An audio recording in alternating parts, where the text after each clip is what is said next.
Buenas noches, les presento el momento 2 de evidencias de aprendizaje de la unidad 2 de fisiopatología aplicada 3, sepsis.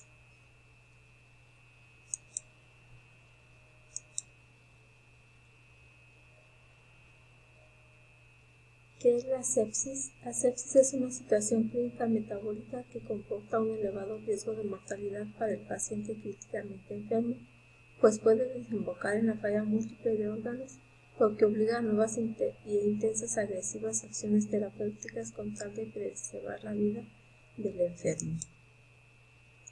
¿Qué es el síndrome de respuesta inflamatoria sistemática? Es una afección grave por la que se inflama todo el cuerpo.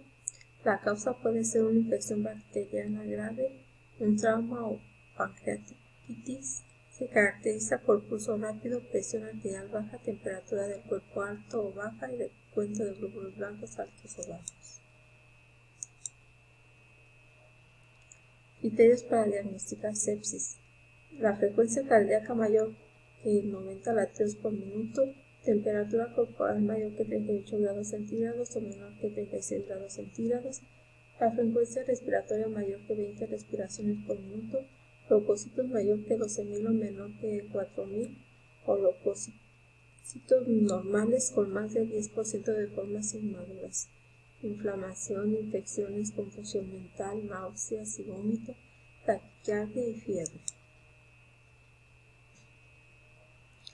Menciona las dos fases del estrés metabólico en la sepsis y en qué consiste cada una. Fase de hipermetabolismo o choque.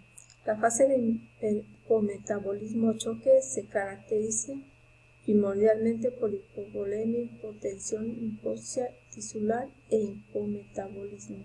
Los cambios observados durante la fase se deben a la intensa actividad simpática que ocasiona la caída del gasto cardíaco y con ello disminución del transporte y consumo de oxígeno, el gasto energético y la temperatura corporal, todo ello asociado a un aumento de las concentraciones sanguíneas de la glucosa, lactato y ácido graso libres.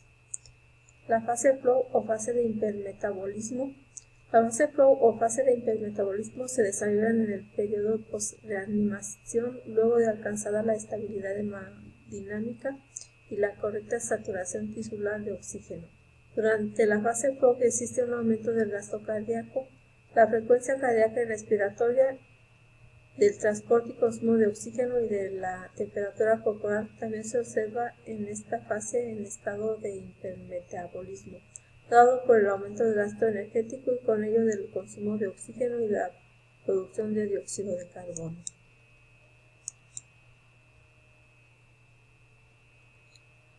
¿Cuál es el incremento del gasto energético en una persona con sepsis? El gasto energético suele incrementar entre 1.5 a 2.0 veces sobre las propias del estado basal del individuo, pero suele observarse aumento mayor en la dependencia del tipo y la gravedad del estrés. ¿Qué es la falla orgánica múltiple en la sepsis? La perpetuación del síndrome de respuesta inflamatoria sistemática producto de la complicatoria acciones aparecidas durante la evolución del paciente crítico o el tratamiento inadecuado de los factores casuales.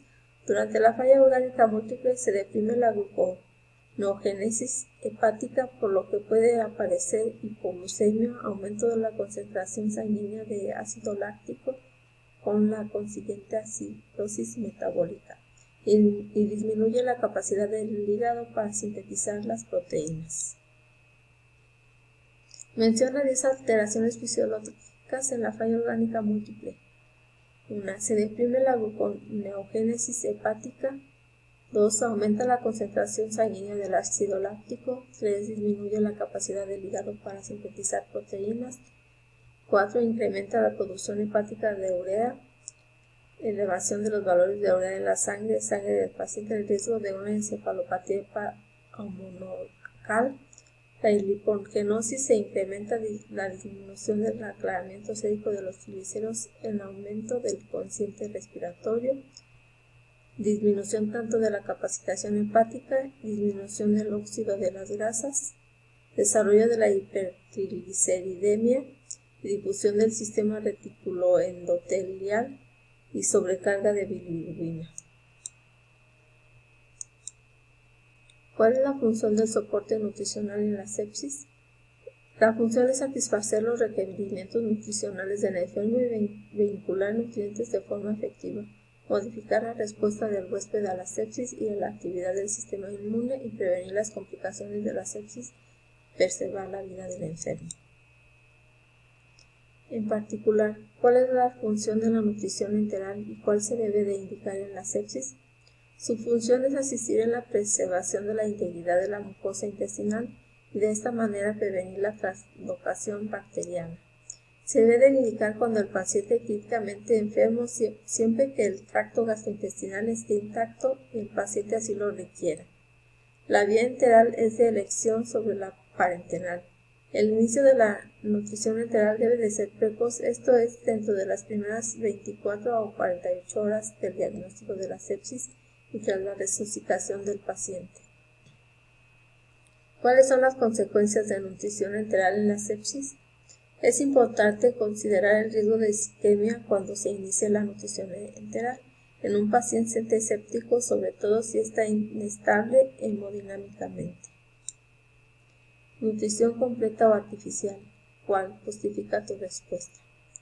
La nutrición completa es la recomendada ya que el tope energético de la nutrición enteral trófica es todavía arbitrario y se ha derivado de los resultados de 2 estudios de implementación de la misma.